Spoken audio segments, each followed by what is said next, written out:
अनुत्तरम परम देवम स्वतंत्रम चिन्मयाद्वयम निरासंसम निजानंदम वंदे स्वात्म महेश्वरम। विश्वेश्वरानंद विश्वबंधु संस्कृत एवं भारत भारती अनुशीलन संस्थान, पंजाब विश्वविद्यालय साधु आश्रम होशियारपुर, भारतीय शिक्षण मंडल एवं संस्कृत भारती के शास्त्र रक्षण प्रकल्प के संयुक्त तत्वावधान में आयोजित व्यास भाष्य के पंक्ति से अध्ययन पतंजलि योग सूत्र के आज उसके 52वां पाठ है। इस पाठ हेतु गुरुवर प्रोफेसर कृष्णकांत शर्मा जी उपस्थित हैं। हम उनका अभिनंदन करते हैं, स्वागत करते हैं तथा अन्य सभी प्रतिभागियों का भी हम अभिनंदन करते हैं, स्वागत करते हैं। अब गुरु जी से निवेदन है, गुरु जी आज का पाठ प्रारंभ करें। विश्वेश्वरानंद विश्वबंधु संस्कृत एवं भारत भारती अनुशीलन संस्थान, पंजाब विश्वविद्यालय, भारतीय शिक्षण मंडल एवं संस्कृत भारती के शास्त्र रक्षण प्रकल्प के संयुक्त तत्वावधान में हम लोग व्यास भाष्य सहित पातंजलि योग सूत्र का अध्ययन कर रहे हैं। आज तो एक लंबे अंतराल के बाद हम लोग मिल रहे हैं कुछ अपरिहार्य परिस्थितियों के कारण। अस्तु, इसके पूर्व हम लोगों ने संयम से होने वाली जो सिद्धियां हैं उन सिद्धियों के विषय में पढ़ा था। उसमें जैसे मैत्र्यादिषु बलानि, मैत्री इत्यादि में किए गए जो संयम है और उस संयम से उत्पन्न होने वाली जो सिद्धि है वो क्या है। जैसे मैत्री बल है, करुणा बल है, मुदिता बल है, ये उसकी सिद्धियां हैं। ये इस प्रकार से ये उसमें बतलाया गए थे। इसी प्रकार बलेषु हस्ति बलादीनि इत्यादि में ये बताया गया था कि अगर हस्ती के बल में, हाथी के बल में अगर कोई संयम करते हैं योगी, तो हाथी के समान जो बल है वो उसके समान बल की प्राप्ति योगी को होती है। तो ये संयम से उत्पन्न होने वाली सिद्धियां हैं, उसी का प्रकरण यह चल रहा है। इसी प्रकरण में अब कोई योगी अगर सूर्य में संयम करते हैं तो कौन सी सिद्धि प्राप्त होती है उसके विषय में बता रहे हैं। भुवन ज्ञानम सूर्य संयमात्, सूर्य संयमात् भुवन ज्ञानम। सूर्य में अगर संयम करते हैं तो भुवन ज्ञानम, भुवन का ज्ञान होता है। ये सूत्र का सामान्य अर्थ है। भुवन ज्ञानम माने भुवनानाम ज्ञानम, भुवन ज्ञानम।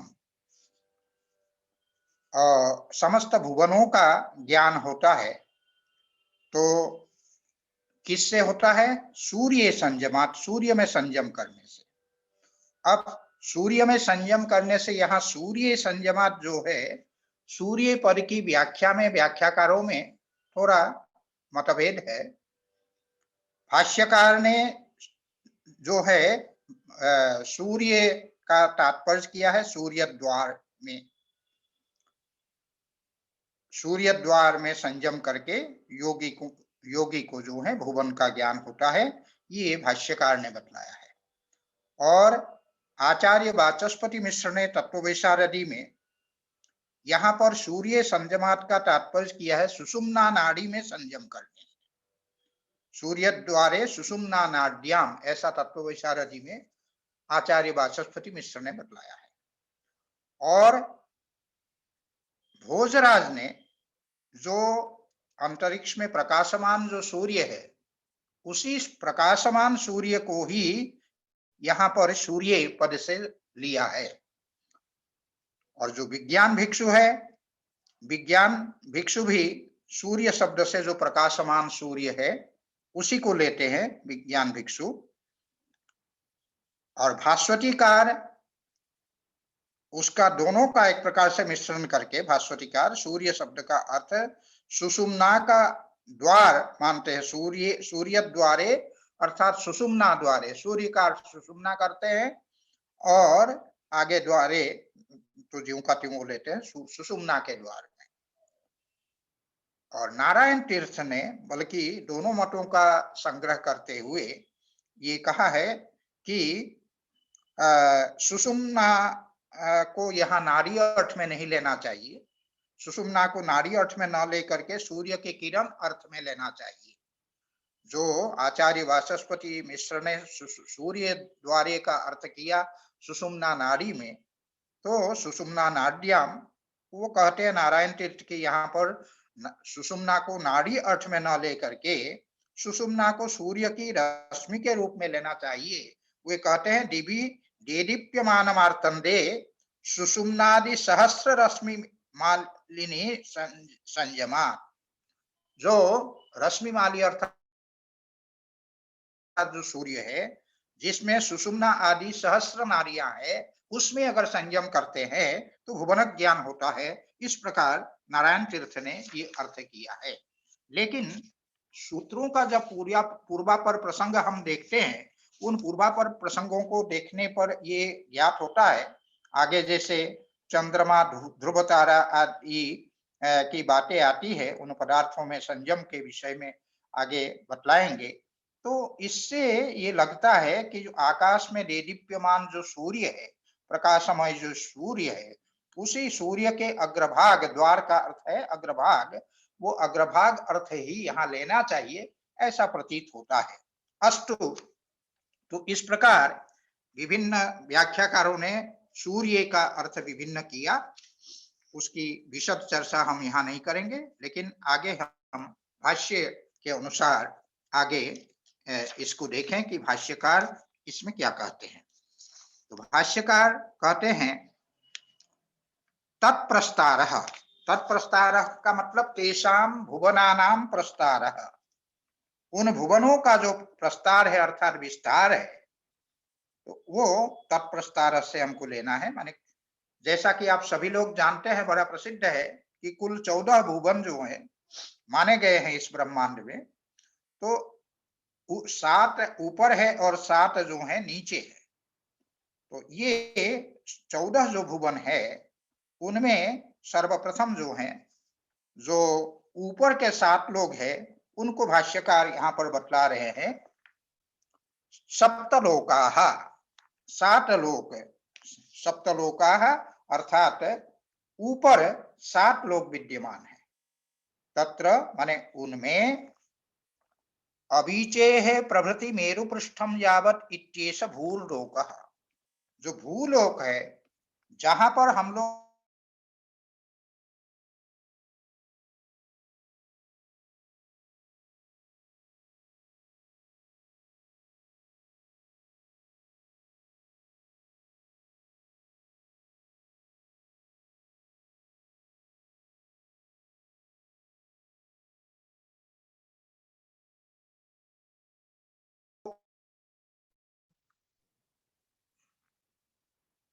हाँ जी, मेरी आवाज आ रही है ना? जी गुरुजी आ रही है। हाँ ठीक है। हाँ, तो उसको लेकर के, पृथ्वी को लेकर के आगे ऊपर के 7 लोग और नीचे के 7 लोग की बात है। इसलिए यहाँ पर ये कह रहे तत्र अवीचे प्रभृति मेरु पृष्ठम यावत इत्येष भूलोकः। अवीची जो है सबसे नीचे का नरक है अवीची, उस अवीची से लेकर के अवीचे है, अवीची से लेकर के मेरु पृष्ठम यावत, मेरु के पृष्ठभाग तक सबसे नीचे जो अवीची नामक नरक है, वहां से लेकर के मेरु पृष्ठ अर्थात जो सुमेरु पर्वत है उसका जो पृष्ठभाग है, ऊपरी जो सतह है, जो उसका धरातल है, वहां तक इत्येष भूलोकः, इतना जो है ये भूलोक है अर्थात पृथ्वी लोक है। और मेरु पृष्ठाद आरभ्य आध्रुवाद ग्रह नक्षत्र तारा विचित्रो अंतरिक्ष लोकः, भूलोक को बताने के बाद अब जो अंतरिक्ष लोक है, उस अंतरिक्ष लोक को बता रहे हैं। मेरु पृष्ठाद आरभ्य आध्रुवाद ग्रह नक्षत्र तारा विचित्रो अंतरिक्ष लोकः, मेरु पृष्ठ से लेकर मेरु पर्वत की जो ऊपरी सतह है, वहां से लेकर के ध्रुव तारा तक जो है ये अनेक ग्रहों, आध्रुवात अर्थात ध्रुव तारा पर्यंत, ग्रह नक्षत्र तारा विचित्र, ग्रहों से, अनेक प्रकार के ग्रहों से, और अश्विनी भरणी आदि जो नक्षत्र है उन नक्षत्रों से, तथा अगणित जो तारा है उन तारों से, जो संकुल है और जो विचित्र है, आश्चर्यजनक है, विलक्षण है, इस प्रकार का अंतरिक्ष लोक है। या उसी को दूसरे शब्द में हम लोग भूवर लोक बोलते हैं। पृथ्वी लोक तो भूलोक है, और जो अंतरिक्ष लोक है उसी को हम भूवर लोक भी कहते हैं, अंतरिक्ष लोक भी कहते हैं। और उसके बाद तत्परः स्वर्लोकः पंचविधो माहेंद्र तृतीयो लोकः। अब यहां पर कहते तत्परः माने उसके ऊपर, भूलोक हुआ, भूवर्लोक हुआ, उसके बाद स्वरलोक है। जो स्वरलोक है वो पंचविध, तत्परः उसके ऊपर, पंचविध स्वर्गलोक, 5 प्रकार के स्वर्गलोक हैं। और स्वर्गलोकत्वेन, चूंकि पांचों के पांचों स्वर्ग के ही प्रकार है, इस कारण से उन पांचों को मिलाकर के एक लोक माना जाता है। इसीलिए भूलोक, भूवर्लोक और स्वरलोक, इन तीनों लोकों को मिला करके हम इसको त्रिलोकी या त्रैलोक्य शब्द का प्रयोग करते हैं, ये 3 लोक। लेकिन उस स्वर्ग के अंतर्गत उसके 5 प्रकार है। अब अलग अलग जो है जब हम गिनते हैं तब फिर 14 भुवन जो है वो हो जाते हैं। तो अब जो है स्वर्गलोक के जो अवान्तर भेद है, उन अवान्तर भेदों को यहाँ बता रहे हैं। कि महेंद्र अर्थात जो इंद्र का लोक है, महेंद्र का जो लोक है, वो लोक स्वर्गलोकों में जो है वो पहला, और 7 लोकों के जो क्रम में है वो तीसरा है। इसलिए कहा महेंद्र तृतीय लोक। भूर्भुवः स्वः, स्वः के अंतर्गत हम सबसे पहले स्वर्ग के जो प्रकार है 5 प्रकार, उनमें से जो महेंद्र प्रकार है उसको लेंगे, तो वो जो है तृतीय माने तीसरे नंबर पर वो आएगा, वो तीसरा लोक होगा। इसीलिए कहा महेंद्र तृतीय। और चतुर्थः प्राजापत्यो महर्लोकः, चतुर्थः महर्लोकः, चतुर्थ जो लोक है वो चौथा लोक, वो महर्लोक, महर्लोक नामक लोक है, जो कि प्राजापत्य माने प्रजापति देवता का यह लोक है। प्रजापति देवता के लोक होने के कारण इसको प्राजापत्य कहा गया है। प्राजापत्यो महर्लोक, महर्लोक का ही विशेषण है प्राजापत्य, अर्थात प्रजापति देवता का यह महर्लोक नामक ये चतुर्थ लोक हुआ। और उसके पश्चात जो प्रजापत्य महर्लोक है, उसके पश्चात कहते हैं त्रिविधो ब्रह्म, 3 जो है ब्रह्मलोक है वो क्या है, तज्जथा जनलोक, तपोलोक, सत्यलोक इति। 3 प्रकार के जो हैं वो ब्रह्मलोक है, जनलोक, तपोलोक और सत्यलोक। तो ये 3 ब्रह्मलोक है जो क्रमशः 5वें, 6वें और 7वें लोक हुए। इस प्रकार से ऊपर के ये 7 लोक हुए, ऊपर के इन 7 लोकों को इसमें गिनाया गया है। और अब ब्रह्मलोक की जो वो है, इन लोकों का, इन 7 लोकों के जो नाम है वो एक संग्रह श्लोक में उपलब्ध है। इसीलिए उस संग्रह लोक को यहाँ पर उपस्थापित करते हैं भाष्यकार। ब्राह्म स्त्री भूमिको लोकः प्राजापत्यस्ततो महान माहेन्द्रस्य स्वर इत्युक्तो दिवितारा भुवि प्रजाः। ब्राह्म स्त्री भूमिकः लोकः, जो ब्राह्मलोक है वो त्रिभूमिकः, 3 भूमि वाला वो लोक है, 3 रूपों वाला यह लोक है। वो क्या है उसको बताते सत्यलोकः, तपोलोकः और जनलोकः। सत्यलोक, तपोलोक और जनलोक, ये त्रिभूमिक हुआ ये लोक। ततः उसके पश्चात प्राजापत्य, उसके बाद प्राजापत्य लोक है। प्राजापत्य ततः, ततः को पहले ले आइए, ततः उसके पश्चात प्राजापत्य लोक है, जो कि महान लोक है, इसीलिए कहा प्राजापत्य महान लोकः। जो प्राजापत्य रूपी, जो प्रजापति जिसके देवता है, ऐसा प्राजापत्य लोक है। और इसके पश्चात महर लोक है, महान, महान का तात्पर्य हुआ महर लोक है। और उसके नीचे जो है, अब बताते हैं माहेंद्र। जो माहेंद्र जो है, अर्थात महेंद्र का जो लोक है, इंद्र जिसमें देवता है, वो लोक है जिसको स्वर्गलोक कहा जाता है, वो स्वर्गलोक है। और उसके नीचे दिव्य अंतरिक्ष, जो अंतरिक्ष है, उस अंतरिक्ष में तारों का ये अंतरिक्ष लोक है। वो ये अंतरिक्ष लोक हो गया, दिव्य तारा अर्थात वही अंतरिक्ष लोक हुआ। और भुवि प्रजा, और उसके नीचे पृथ्वी में प्रजाओं का लोक है, मनुष्यों का लोक है, मनुष्य आदि का, प्रजाओं का ये लोक है, मनुष्य लोक है। इस प्रकार से इस संग्रह श्लोक में इन लोकों का वर्णन कर दिया। इति संग्रह श्लोकः। इस प्रकार से यह संग्रह श्लोक है, इस संग्रह श्लोक में इन लोकों का वर्णन कर दिया गया। इति संग्रह श्लोकः। अब इस संग्रह श्लोक में जो बताए गए, इसके पश्चात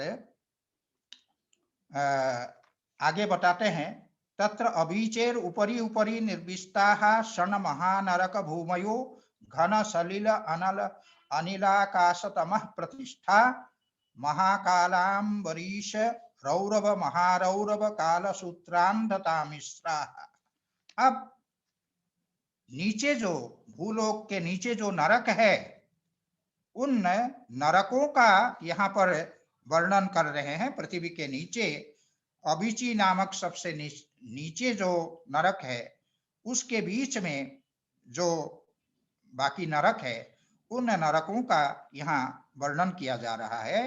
तत्र उपरी उपरी निविष्टः, अभिचे है उपरी उपरी निविष्टाः, अभिची के ऊपर ऊपर निविष्ट है, स्थित है। अभिची नामक जो सबसे नीचे नरक है, उसके अतिरिक्त ये जो नरक है वो 6 नरक है, महानरक है। वो कौन? षण महानरक भूमयः, 6 जो है महानरक भूमि है, वो कौन कौन से है, उसको यहाँ पर ये गिना रहे हैं आगे। घन, उनको गिनाते हुए यहाँ ये कह रहे हैं, घन और सलिल अनल अनिल आकाशतमः प्रतिष्ठा। अब ये जो प्रतिष्ठा शब्द है द्वंद्व समास के अंत में पठित है, इसलिए प्रत्येक के साथ ये प्रतिष्ठा शब्द जो है वो जुड़ेगा, इसीलिए उसका अर्थ होगा घन प्रतिष्ठा। क्रमशः जो है इन नरकों का नाम इस प्रकार होगा, घन प्रतिष्ठा नरक भूमि है, माने घनाः शिला शकलादयः, जो प्रस्तर के जो टुकड़े होते हैं, कंकड़ होते हैं, विभिन्न प्रकार के कंकड़ों से, पत्थरों से बनी हुई ये जो है ये नरक है। तो इसलिए ये नरक को ये कह रहे हैं ये घन प्रतिष्ठा। और ये जो घन प्रतिष्ठा जो नरक है, इसका जो नाम है, आगे उन नामों को बताते हैं। महाकाल, अम्बरीश, रौरव, महारौरव, कालसूत्र, अंधता मिश्र, इनको क्रमशः लेना है। जो घन प्रतिष्ठा नामक जो नरक भूमि है, वो जो नरक भूमि है उसका नाम है महाकाल, महाकाल नरक भूमि है। इसके पश्चात सलिल प्रतिष्ठा, सलिल प्रतिष्ठा नरक भूमि माने जल में प्रतिष्ठित जलमयी नरक भूमि है। इसका जो नाम है वो द्वितीय क्रम में वो आता है अम्बरीश, तो ये अम्बरीश इसका नाम है। और अनल प्रतिष्ठा नामक, अनल आप जानते हैं अग्नि को कहते हैं, तो अनल प्रतिष्ठा अर्थात आग में जो प्रतिष्ठित है, अग्नि से बना हुआ जो नरक है, वो नरक है रौरव, उसका नाम है रौरव नामक नरक है। और अनिल प्रतिष्ठा अनिल कहते हैं वायु को। ये जो नरक भूमि है ये अखंड वायु में प्रतिष्ठित है, वायु से परिपूर्ण है। इसका जो नाम है महारौरव है। जो अनल प्रतिष्ठ है उसको तो रौरव कहा गया है, और जो अनिल प्रतिष्ठ है उसको महारौरव कहा गया है, क्रमशः वो नाम है। और आकाश प्रतिष्ठा, इसके पश्चात आकाश प्रतिष्ठा अर्थात आकाश में प्रतिष्ठित कालसूत्र नामक नरक है। बिल्कुल आकाश का तात्पर्य क्या होता है? जो बिल्कुल शून्य है, सुनसान, ऐसा जो नरक भूमि है उस नरक भूमि को कहते हैं आकाश प्रतिष्ठा, और उसका नाम है कालसूत्र। तो कालसूत्र नामक ये है। फिर अंत में तमह प्रतिष्ठा नामक नरक भूमि है, और वो जो नरक भूमि है, तमह का अर्थ होता है अंधकार, अंधकार में प्रतिष्ठित जो एक हुआ सुनसान आकाश, और उसके पश्चात हुआ जो तम से, अंधकार से घिरा हुआ है, अंधकार में प्रतिष्ठित है। इस प्रकार सर्वथा अंधकारमय नरक भूमि है जिसका नाम है अंधता मिश्र। इस प्रकार से जो नरक है उन नरकों के इसमें नाम और किस प्रकार वो बने हुए हैं उनका वर्णन यहाँ पर किया गया। तो यत्र, जहां पर ये जो हैं आगे ये कहते हैं स्वकर्मोपार्जित दुख वेदना प्राणिनः कष्टम आयुर्दीर्घम आक्षिप्य जायन्ते। यत्र माने जिन 7 नरकों में, अभिची सहित जिन 7 नरकों में स्वकर्मोपार्जित दुख वेदना प्राणिनः, अपने अपने जो कर्म है, अर्थात नरक कब मिलता है? जब हम कुकर्म करते हैं। जब कुकर्म करते हैं उन कुकर्मों के परिणाम स्वरूप हमको ये इस प्रकार के जो 7 जो नरकों का वर्णन किया गया है, इन 7 नरकों में से कोई ना कोई नरक प्राप्त होता है। तो वो अपने कुकर्मों के कारण दुखमय भोग का अर्जन करने वाला जो जीव है, दुख उपार्जित दुख वेदना, जिसने दुख रूपी जो वेदना है उस वेदना को, अर्थात दुखमय जो वेदना है, दुखमय जो भोग है, उस भोग को जिसने अर्जित किया है, ऐसे जो जीव है वो कष्टम माने कष्ट रूप, दीर्घम आयु, दीर्घ जीवन अवधि को आक्षिप्य माने प्राप्य, वो प्राप्त करते हुए, उसको धारण करते हुए, उसको प्राप्त करते हुए जायन्ते माने उत्पन्न होते हैं, उन नरकों में, नरक जोनि में वो जन्म लेते हैं। ये स्थिति उनकी होती है। तो भूलोक इत्यादि 7 लोकों का नाम रूप वर्णित करने के पश्चात अब शेष जो 7 लोक है उन 7 लोकों का नाम रूप यहाँ अब गिना रहे हैं। ततो महातल रसातल तलातल सुतल वितल महातल रसातल अतल सुतल वितल तलातल पातालाख्यानि सप्त पातालानि। 7 जो है पाताल है, 7 पाताल माने गए हैं। तो 7 पातालों की गणना यहाँ पर ये कर रहे हैं। 7 पाताल क्या क्या है, उन 7 पातालों को ये बता रहे हैं। ततः माने, ततः का तात्पर्य है अभिची नामक जो नरक है उस नरक के नीचे, अभिचे है अधः, अभिची के नीचे, ततः का तात्पर्य है अभिची नामक जो अंतिम नरक है उसके नीचे ये 7 पाताल है। 7 पाताल क्या क्या है? महातल है, रसातल है, अतल है, सुतल है, वितल है, तलातल है और पाताल। ये 7 जो है पाताल लोक है। अब पाताल लोक के वर्णन के पश्चात अब जो भूलोक है उस भूलोक का वर्णन करते हुए भाष्यकार कहते हैं भूमिरियम अष्टमी सप्तद्वीपा वसुमती जस्याः सुमेरुर मध्ये पर्वतराज कांचन। ये कह रहे हैं कि इयम भूमि ही, ये जो भूमि है अर्थात जो पृथ्वी है, ये अष्टमी अर्थात सातों पातालों के ऊपर होने के कारण, इसकी गणना होने के कारण ये अष्टम इसकी संख्या होती है। तो इसीलिए तो ये गणना की दृष्टि से 8वीं होने के कारण अष्टमी कहा गया है। और ये जो भूमि है वो कैसी है, भूलोक जो है, पृथ्वी जो है वो कैसी है, सप्तद्वीपा वसुमती, सात द्वीपों वाली ये वसुमती है, अर्थात पृथ्वी है।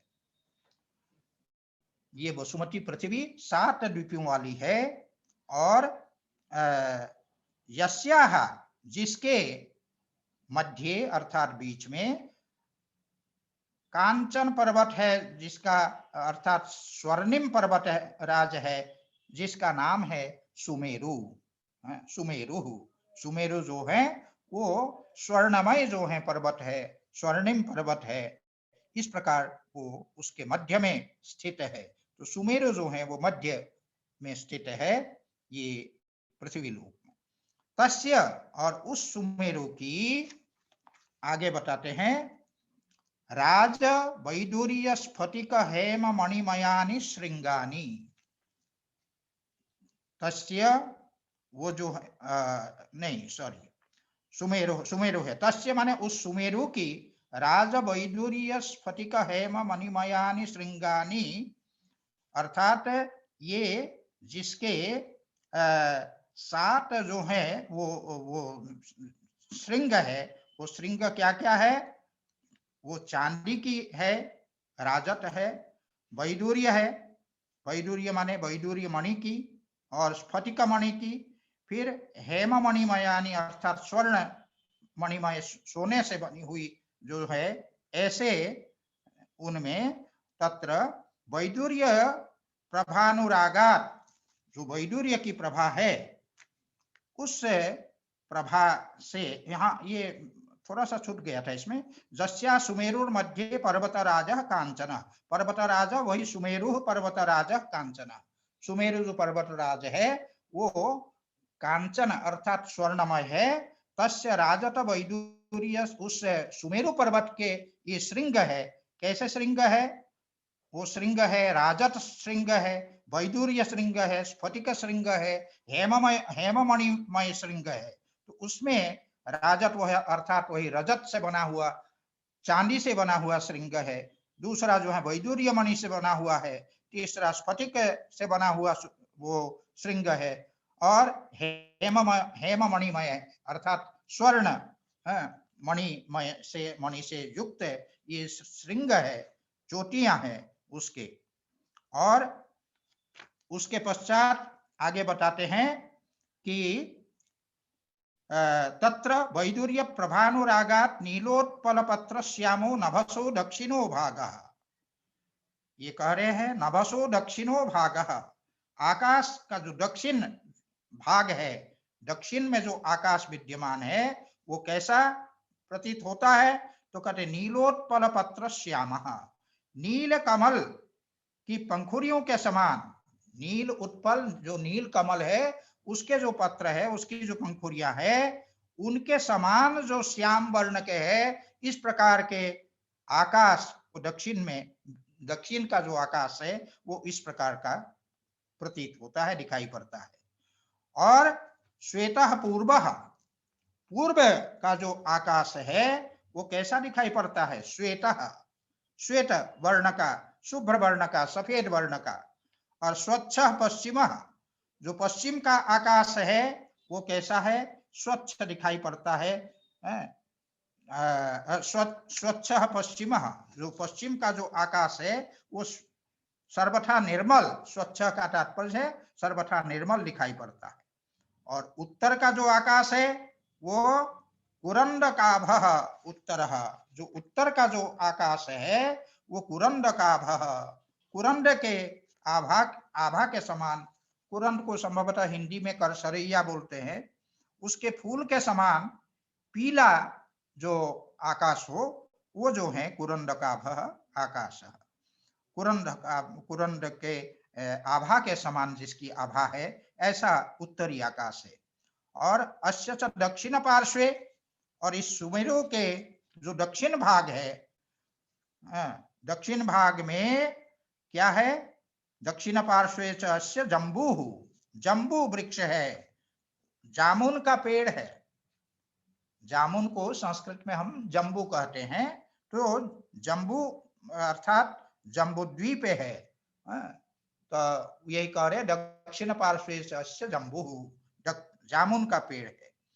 यतः अयम जम्बूद्वीप, जिसके कारण, उसी के कारण इस द्वीप का जो नाम है वो जम्बूद्वीप है, इसको जम्बूद्वीप कहा जाता है। और तस्य सूर्य प्रचारात रात्रिन्द्रिवम लग्नम इव विवर्तते, तस्य अर्थात उस सुमेरु के चारों ओर सूर्य प्रसारात अर्थात सूर्य के, चूंकि निरंतर चलता रहता है, इस कारण से, सूर्य के चलते रहने के कारण, रात्रिन दिवम, रात और दिन ये दोनों ही, लग्नम इव माने इसमें जैसे लगे हुए हैं दोनों, इस प्रकार विवर्तते अर्थात घूमते रहते हैं। माने जम्बूद्वीप को सुमेरु पर्वत के चारों ओर ये वृत्ताकार फैली हुई कक्षा में विद्यमान है, ऐसा हम लोग को समझना चाहिए। और आगे कहते तस्य नील श्वेत श्रृंगवन्तः उदीचीनाः त्रयः पर्वताः द्विसहस्रयामाः, तस्य अर्थात उस सुमेरु पर्वत के, उदीचीनाः अर्थात उत्तर दिशा में विद्यमान, नील श्वेत श्रृंगवन्तः, नील श्वेत और श्रृंगवान नाम के पर्वताः, त्रयः पर्वताः, 3 पर्वत है। और वो पर्वत कैसे है, तो कहते हैं द्विसहस्रयामा, 2000 योजनों में फैले हुए ये जो है पर्वत हैं। उस सुमेरु पर्वत के उत्तर दिशा में नील, श्वेत और श्रृंगवान नाम के ये 3 पर्वत है, जो कि 2000 योजन में फैले हुए हैं।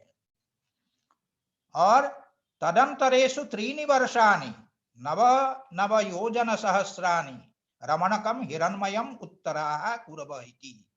तदंतरेषु 3 वर्षाणि, तदंतरेषु माने उन पर्वतों के बीच में 3 जो है वर्ष है। वर्ष शब्द का प्रयोग देश के लिए किया जाता है। स्यात् वृष्टौ लोक धात्वं से वत्सरे वर्षम अस्त्रियाम, वर्षम अस्त्रियाम, जो स्त्रीलिंग में नहीं है ऐसा वर्षम शब्द का प्रयोग होता है, वो देश के लिए होता है। तो 3 वर्ष है, माने 3, जैसे भारत वर्ष हम कहते हैं अर्थात भारत देश है। तो ये 3 जो है वो वर्ष है। कौन कौन है, उन वर्षों का नाम यहाँ पर बता रहे हैं। रमणकम हिरण्मयम उत्तराः कुरवः, देश के प्रयोग में बहुवचन का प्रयोग होता है, तो इसीलिए उत्तराः कुरवः ये बताया गया। रमणक है, हिरण्मय है और उत्तर कुरु नामक 3 वर्ष है, 3 देश है, जो कि 9 योजन सहस्राणि, 9 हजार योजन पर्यंत ये विस्तृत है। इस प्रकार के ये 3 जो हैं देश विद्यमान है। और आगे कहते हैं निषेध हेमकूट हिमशैलाः दक्षिणतो द्विसहस्रयामाः, दक्षिणतः अर्थात जो सुमेरु पर्वत है। देखिए सारा वर्णन बीच में मध्य में सुमेरु पर्वत को रख करके जो है सारा वर्णन किया जा रहा है।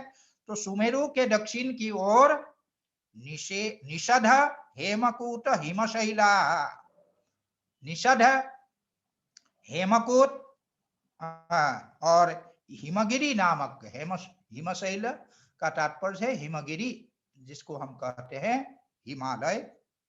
हिमगिरी नामक 3 पर्वत है।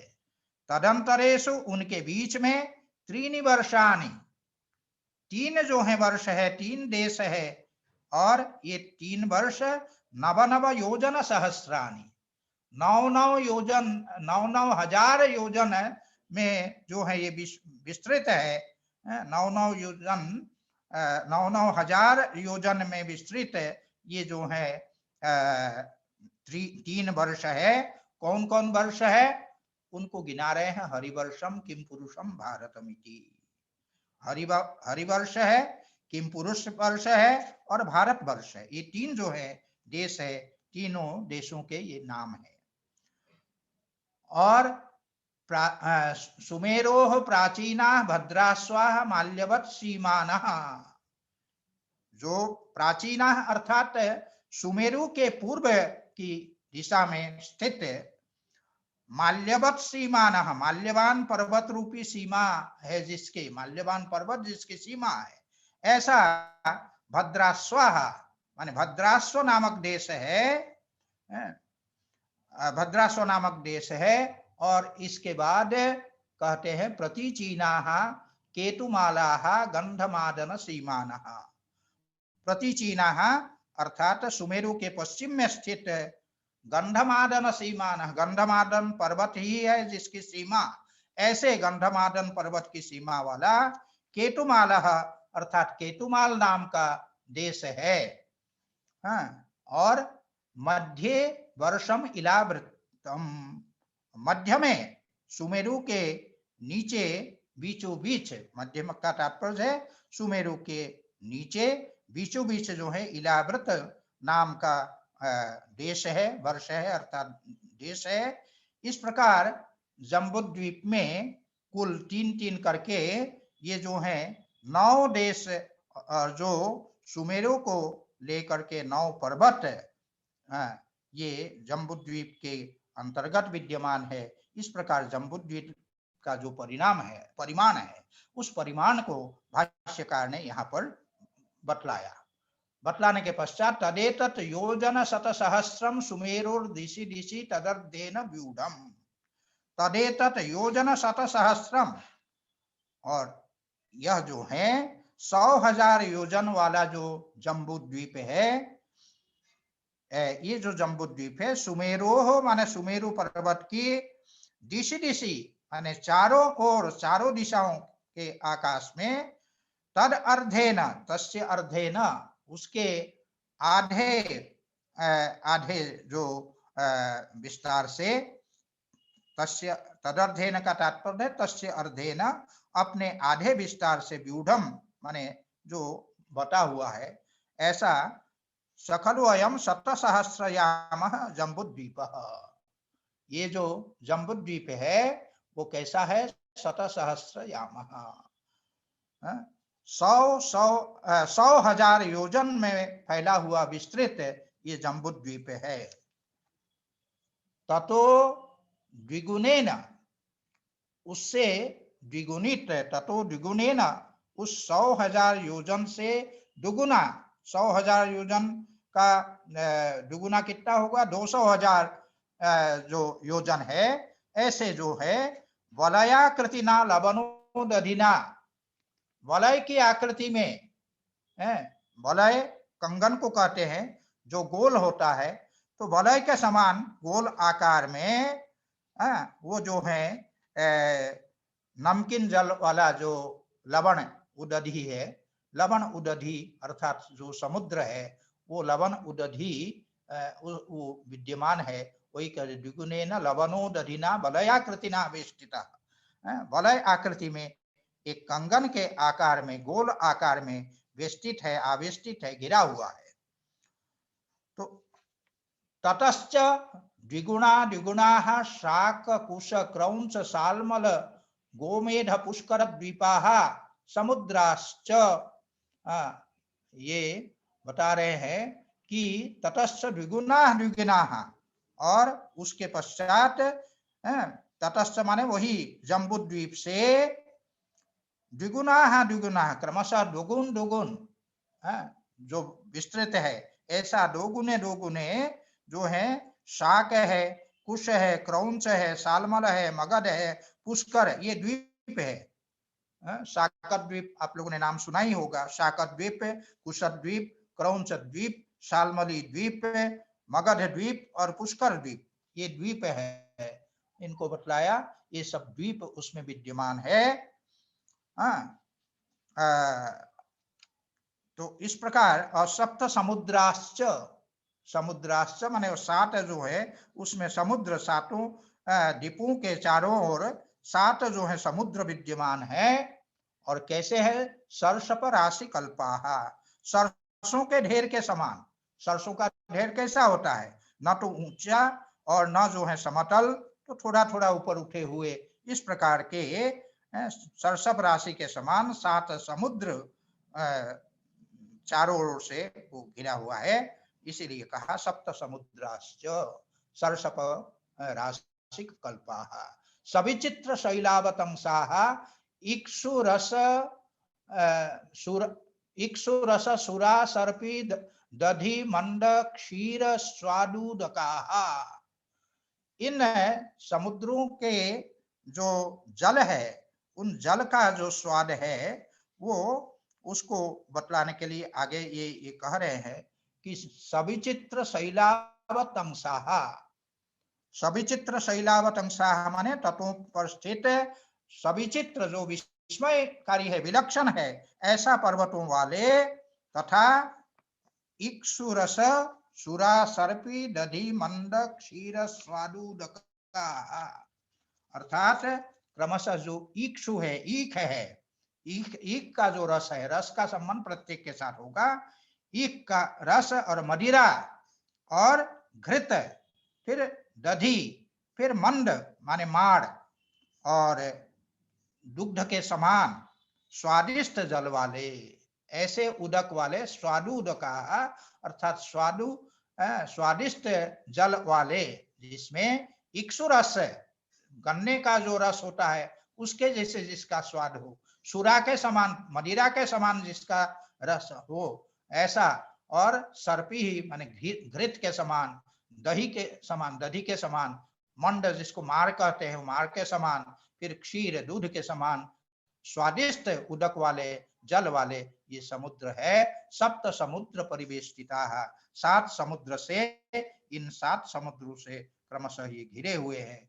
और कैसे है? वलयाकृतयः, वलय की आकृति में, सप्त समुद्र परिवेष्टिताः वलयाकृतयः, वलय जैसा कि मैंने बताया, कंगन को वलय कहते हैं, माने गोल कंगन के समान जिसका आकार हो, ऐसे लोकालोक पर्वत परिवाराः, लोकालोक पर्वत से परिवृत है, घेरा हुआ है, लोकालोक पर्वत ये जिसका परिवार है, ऐसे जो है 50 योजन कोटि परिसंख्याताः, 50 योजन कोटि परिसंख्याताः, 50 योजन अर्थात 50 करोड़ योजन, 50 योजन कोटि का तात्पर्य हुआ 50 करोड़ योजन में फैले हुए ये माने गए हैं।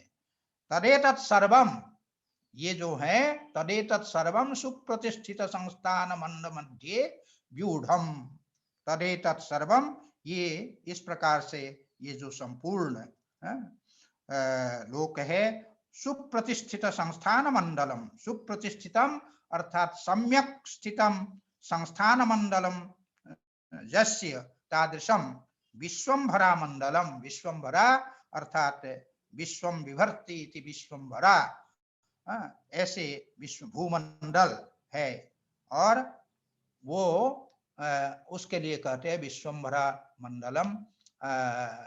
हाँ, सुप्रतिष्ठित संस्थान मंडल मध्ये व्यूढ़म अंडम च प्रधानस्य अनुरवयवो यथाकाशे खद्योत इति, ये कह रहे हैं कि और अंडम, अंड मध्य, जो अंड जो ब्रह्मांड है, उस ब्रह्मांड के बीच में व्यूढ़म माने ये संक्षिप्त है, लघु रूप में स्थित है, और अंडम च जो अंड है वो जो ब्रह्मांड भी प्रधानस्य अर्थात जो प्रकृति है, उस प्रकृति की एक अणु के बराबर है, अत्यंत लघु अंश है, अर्थात जो ब्रह्मांड है वो ब्रह्मांड भी जो प्रकृति प्रधान है, प्रकृति है, उस प्रकृति का अणुमात्र है, अत्यंत लघु अंश है, वह भी प्रकृति के बराबर नहीं है, तो इसीलिए कहा अत्यंत लघु अंश है।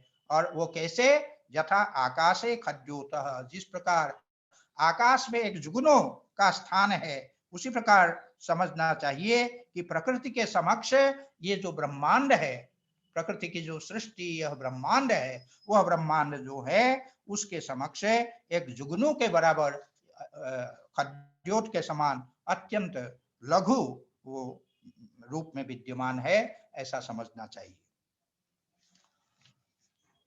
अब इन भुवनों का नाम और उनका विस्तार आदि सबको बतलाने के पश्चात भाष्यकार इनमें रहने वाले जो लोग हैं, रहने वाले लोगों का यहाँ पर वर्णन कर रहे हैं। तत्र तत्र अर्थात इन 14 भुवनों में पाताले जलधौ पर्वते श्वेतेषु देवनिकायाः असुर गंधर्व किन्नर किम पुरुष यक्ष राक्षस भूत प्रेत पिशाच अपस्मारक अप्सरो ब्रह्म राक्षस कुष्मांड विनायकाः प्रतिवसन्ति। तत्र पाताले, इन 14 भुवनों में जो पाताल है उसमें जलधौ एतेषु पर्वतेषु, माने पातालों में, जलधौ अर्थात समुद्र में, और इन पर्वतों में, ये इनमें असुर गंधर्व किन्नर पुरुष यक्ष राक्षस भूत प्रेत पिशाच अपस्मारक अप्सरो ब्रह्म राक्षस कुष्मांड विनायकाः प्रतिवसन्ति। इनमें निवास कौन करते हैं?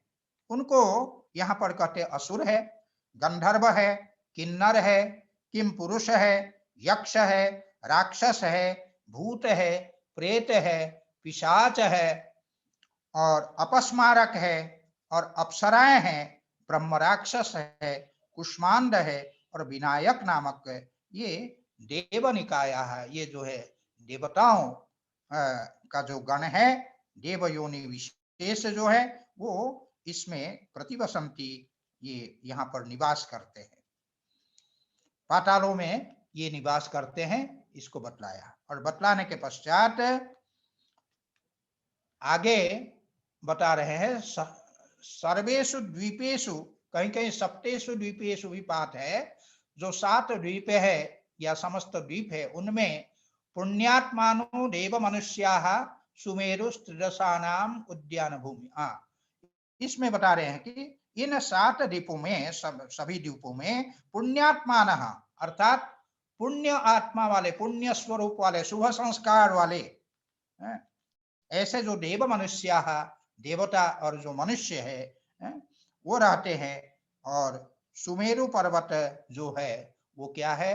त्रिदशा नाम उद्यान भूमि। त्रिदशा देवा, देवताओं को त्रिदश भी कहा जाता है।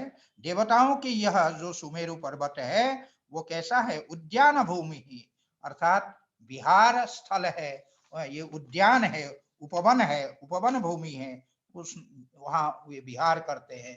तो इस प्रकार का वो स्थल है, ये बताया। हाँ, उद्यान भूमि। तत्र मिश्रवनम नंदनम चैत्ररथम सुमानसम इति उद्यानानि। वो चूंकि उद्यान भूमि है ये बतलाया, तो बतलाने के पश्चात ये बताते हैं उसमें तत्र माने उस उद्यान भूमि में मिश्र, मिश्र है और मिश्र अर्थात मिश्र वन है। तत्र मिश्र वनम नंदनम, मिश्र वन है, नंदन है, फिर चैत्र रथ है, फिर सुमानस है। ये 4 जो है उपवन है, ये उपवनों के नाम है। मिश्र वन, नंदन, नंदन कानन आप सभी लोग नाम सुने होंगे, तो नंदन, चैत्र रथ और सुमानस, ये जो है उद्यान है। सुधर्मा देव सभा, देवताओं की जो सभा है उस सभा का नाम क्या है? सुधर्मा है, अर्थात जो सभागृह है उस सभागृह का नाम, जैसे हम लोग आजकल ऑडिटोरियम का भिन्न भिन्न नाम देते हैं, उसी प्रकार देवताओं का जो सभागृह है उस सभागृह का नाम है सुधर्मा। तो सुधर्मा नामक ये देवताओं का सभागृह है। और सुदर्शनम पुरम, सुदर्शन नामक जो नगर है वो देवताओं का नगर है। वैजयंत प्रासाद, वैजयंत नामक उनका महल है, प्रासाद उनका महल जो है वो वैजयंत है। इस प्रकार से ये बताया। तो यहाँ तक 7 पातालों और भूलोक के रहने वाले जो निवासी है उनका परिचय यहाँ पर दिया गया। अब जो है अंतरिक्ष लोक में रहने वाले जो पदार्थ है उनका वर्णन यहाँ पर कर रहे हैं। ग्रह नक्षत्र तारकास्तु ध्रुवे निबद्धा वायु विक्षेप नियमेन उपलक्षित प्रचाराः सुमेरोः उपरि उपरि सन्निविष्टाः दिवि विपरिवर्तन्ते। यहाँ ये कह रहे हैं कि ग्रह नक्षत्र तारकास्तु, अर्थात सूर्य चंद्र आदि जो ग्रह है और अश्विनी भरणी आदि जो है नक्षत्र है, और उनके अतिरिक्त जो छोटे छोटे असंख्य जो तारे हैं, तारका इसलिए तारका कहा गया है, छोटे छोटे जो असंख्य तारे हैं, वो ध्रुवे निबद्धा, निश्चल जो ध्रुव तारा है उसमें जैसे खूंटे में बंधे हुए होते हैं उस प्रकार से उसकी भांति वो बंधे हुए है, निबद्धा। और वायु विक्षेप नियमेन, वायु विक्षेप नियमेन अर्थात विविध वायु के जो विक्षेप है, व्यापार है, उससे प्रतिनियत संचार वाले, उसके द्वारा नियंत्रित संचार वाले उपलक्षित प्रचारा, और सुमेरु उपरि उपरि सन्निविष्टा, जो सुमेरु पर्वत है उस सुमेरु पर्वत के ऊपर ऊपर क्रमशः विद्यमान सुमेरोः उपरि उपरि सन्निविष्टाः दिवि विपरिवर्तन्ते। दिवि अर्थात जो अंतरिक्ष है उसमें जो है विपरिवर्तन्ते, घूमते रहते हैं। तो ये इस प्रकार इसका कहने का तात्पर्य यही है कि सुमेरु के धरातल के ठीक ऊपर ग्रह है और उनके ऊपर नक्षत्र है और फिर उनसे भी ऊपर अन्य जो है तारे हैं। इस प्रकार ये अंतरिक्ष का वर्णन किया गया। अब इसके आगे जो पांचों प्रकार के स्वर्गलोक के निवासी है उनका वर्णन यहाँ पर प्रस्तुत कर रहे हैं। वो क्या है? माहेंद्र निवासिनः सद्देव निकायाः। माहेंद्र निवासिनः यानी महेंद्र लोक के जो निवासी है, महेंद्र लोक में, इंद्र के लोक में निवास करने वाले सद्देव निकायाः, 6 जो है 6 प्रकार के देवताओं का निकाय है, गण है, समुदाय है। वो क्या क्या है? त्रिरसा, अग्निस्वात्वा स्वात्ता, याम्याः, तुषिता, अपरिनिर्मित वशवर्तिनः, परिनिर्मित वशवर्तिनश्चेति। इसमें बता रहे हैं कि महेंद्र लोक के निवासी हुए महेंद्र निवासी, तो वो क्या है? सब देव निकाय, 6 देवताओं के निकाय है। तो 6 कौन कौन है उनको गिना रहे हैं। त्रिदश है, अग्निस्वात्त है, याम्य है, तुषित है, अपरिनिर्मित वशवर्ती है और परिनिर्मित वशवर्ती है। ये ते सर्वे संकल्प सिद्धाः अणिमाद्यैश्वर्योपपन्नाः कल्पायुषु वृंदारकाः कामभोगिनः औपपादिक देहाः उत्तमानुकूलाभिः अप्सरोभिः कृत परिवाराः। ये जो देवनिकाय है, देवताओं का जो गण है, वो कैसे हैं उनके विषय में यहाँ ये वर्णन करते हुए यहाँ पर ये कह रहे हैं कि ये जो देवनिकाय है वो उनके लिए ये कह रहे संकल्प सिद्धा, ये सर्वे संकल्प सिद्धा। ये सभी जो देवता गण है वो संकल्प सिद्ध, माने संकल्प जैसा वो संकल्प करे वैसी वस्तु की प्राप्ति उनको होती है, इसीलिए संकल्प सिद्ध। संकल्पाः सिद्धाः येषां, जिनके संकल्प सिद्ध है, ऐसे ते संकल्प सिद्धाः, ऐसे अर्थात पूर्ण मनोरथ वाले, सिद्ध संकल्प वाले ये देवता गण होते हैं। एक तो विशेषण ये दिया संकल्प सिद्धाः। और कैसे है? अणिमा जैश्वर्योपपन्नाः, अणिमा, महिमा, लघिमा, गरिमा, प्राप्ति, प्राकाम्य, ईशित्व, वशित्व, ये जो सिद्धियां बतलाई गई है, इन अष्ट सिद्धियों के ये सिद्धियों से ये उपपन्न है, अर्थात ये इन अष्ट सिद्धियों के स्वामी है, इन अष्ट सिद्धियों से युक्त है। इस प्रकार से, और इनकी आयु कितनी होती है? तो कहते कल्पायुषः, 1 कल्प की आयु इनकी होती है। इनके अमरत्व का तात्पर्य यही है, 1 कल्प इनकी आयु है। स्थिरस्थेमानम उसमें कहा गया है, अधिक चिरस्थेमा अर्थात अधिक दिन तक स्थायी रहने, अधिक दिन तक अर्थात 1 कल्प तक स्थायी रहने वाले ये देवलोक होते हैं।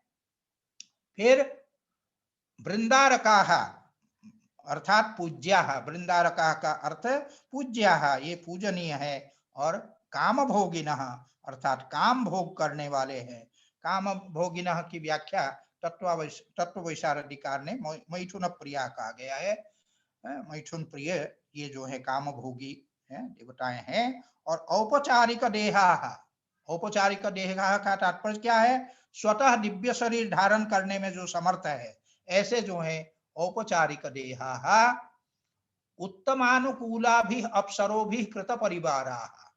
तो कहते उत्तमानुकूलाभिः, जो उत्तम भी है, उत्तमाश्च ताः अनुकूलाश्च इति उत्तमानुकूलाः, जो कि उत्तम भी है, सर्वोत्तम है, और साथ ही साथ अनुकूल है। अनुकूल का तात्पर्य है जैसा देवता चाहते हैं तदनुरूप उनको प्रेम करने वाली जो अप्सराएं हैं, उन अप्सराओं से ये कृत परिवाराः, चारों ओर से ये घिरे हुए हैं। उनके साथ विभिन्न प्रकार की क्रीड़ाओं में, अप्सराओं के साथ विभिन्न क्रीड़ाओं में ये निरत रहते हैं। ऐसा जो है वो देवता लोग है।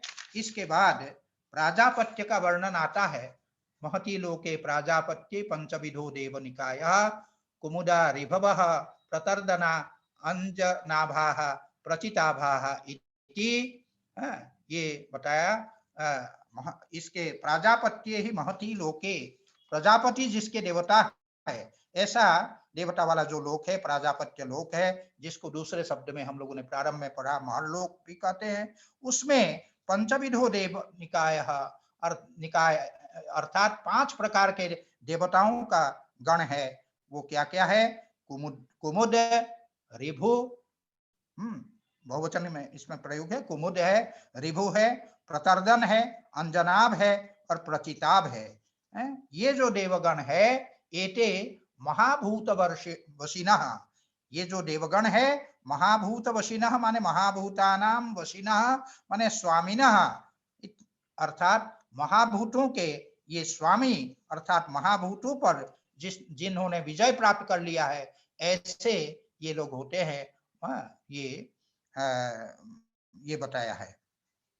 तो इस प्रकार आगे उनके लिए वो बताते, एते महाभूत वशिनो ध्यानाहाराः, ध्यानाहाराः का तात्पर्य है ध्यानमेव अथवा ध्यानजन्यम सुखमेव आहारो जैसा, ध्यान अथवा ध्यान से मिलने वाला जो सुख है वही जिनका आहार है। ऐसे ध्यान मात्र से ही जो तृप्त रहते हैं, ऐसे जो हैं ये ध्यान मात्र से तृप्त होने वाले ये ध्यानाहाराः।